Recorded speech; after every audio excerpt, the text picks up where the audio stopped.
欢迎乡亲继续收看《华视台语新闻杂志》。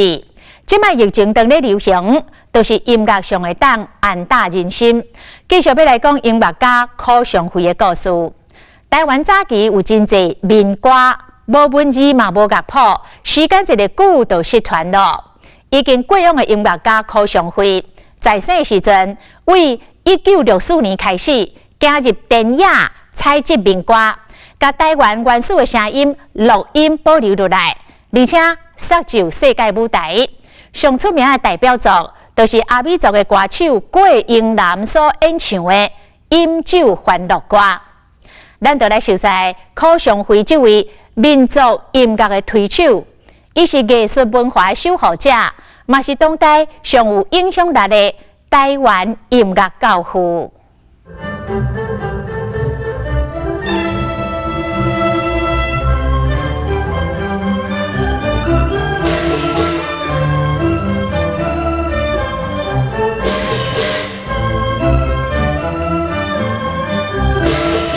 旋律悠扬轻快，又有真高乡土味的桃花姑娘，在台湾国乐团的演奏之下，充满热情，气势集中。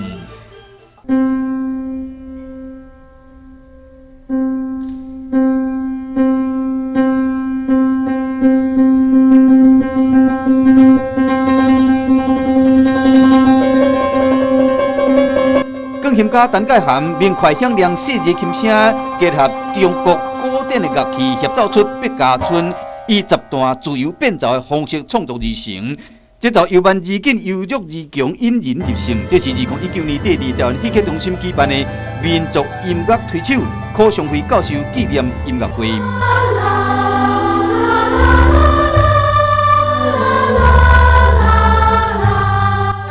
儿童组曲、小狗遐小萝莉、小蜘蛛、桃花姑娘、百家春、纵花吟等等，大家娱乐乐曲创作者拢是台湾一代音乐宗师柯尚辉，伊嘛被称之为台湾音乐创作的先锋，在台湾的艺术领域占有非常重要的地位。他是个音乐学者、作曲家，还有呢是音乐的开拓者，音乐领域的开拓者，艺术文化的守护者，可以说呢是近代的音乐大师啊。1929年，柯尚辉在中华出世，10岁时到日本留学，主修小提琴。20岁时为师范学院音乐系毕业，25岁更加到法国深造。去年沉醉在音符乐声中，形成伊对音乐真深的素养，加与众不同的见解。他1959年从法国巴黎大学音乐研究所毕业以后，回到台湾，他就积极将所学的应用到创作，所以成立了很多的发表的单位，像志业小集、新月初作。然后在1971年，他又发起了日本的作曲家鹿野一郎或香港的林森旭组成的亚洲作曲家联盟。这个是一个国际的一个单位，到现在还在运作。1960年，柯尚辉更加开个人作品发表会，成立过2年，开始做民族音乐的医护工作。1964年，伊35岁时，更加启动空前盛大民歌采集运动，对着音乐文化保存拢无保留。在1960年代的时候，从德国留学回来的史维亮教授2个人就共同组成一个团队，进行很大规模的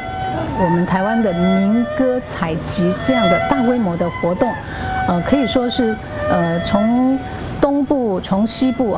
地毯式的去采访、去录音。然后66、67、68年就分为东西2队去开始做采集。那这些歌曲包括台湾福佬系的民歌、客家系的民歌、原住民的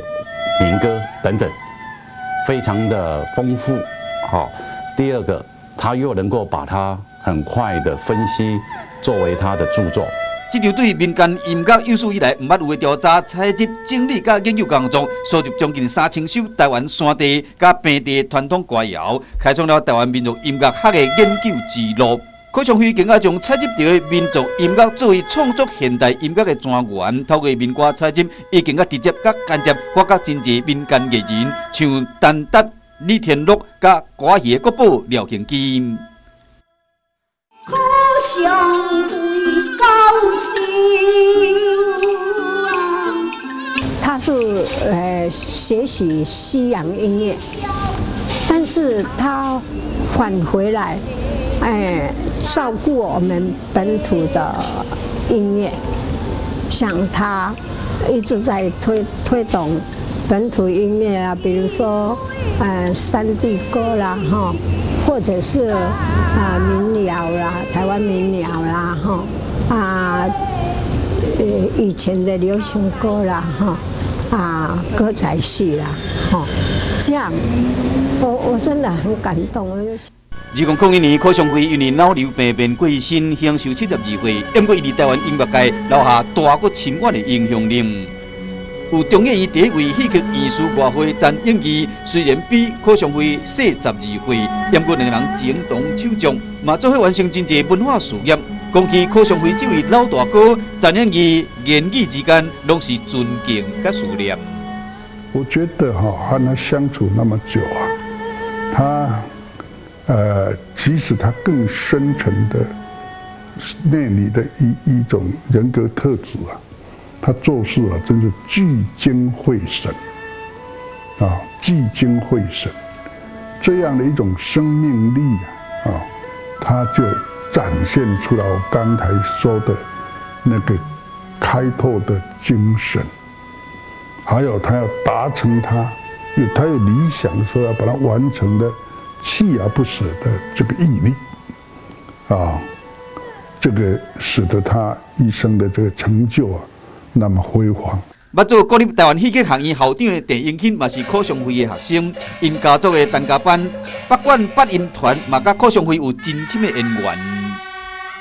陈家班北管八音团是我的老师许长惠把它定名的，那么他也要我在念师大研究所的时候，他也是我的指导教授，他坚决要我做八音的客家八音的研究，所以我把许老师是当着我的父亲一样。柯昌辉在世时，更加敦促政府要重视民间艺人以及民族音乐甲技艺传承，促成颁发新团奖，并且一直整合领导亚太地区的作曲界甲国际乐坛交流，更加咧保护著作权。因此呢，许昌惠教授就发起成立一个台湾音乐著作权人学会。那这个单位呢，专门是在为我们的音乐创作者做一些跟法则著作权相关的一些事务。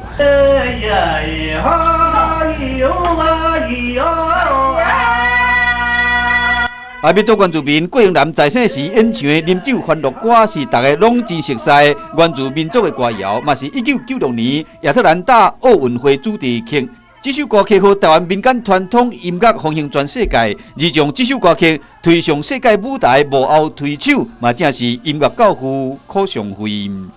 不要问我从哪里来，我的故乡在远方。当年真情歌曲《错干仔树》，作曲者李泰祥嘛是柯昌辉的学生。柯昌辉是民族音乐的领航者，更也是台湾音乐创作的开路先锋，一生作育英才无数。艺术文化的依附是伊毕生的志气甲使命。一代音乐宗师柯昌辉过身将近20年，到即马，伊对国内音乐文化的发展甲影响，依然有重要的贡献，嘛为后代人建立良好的典范。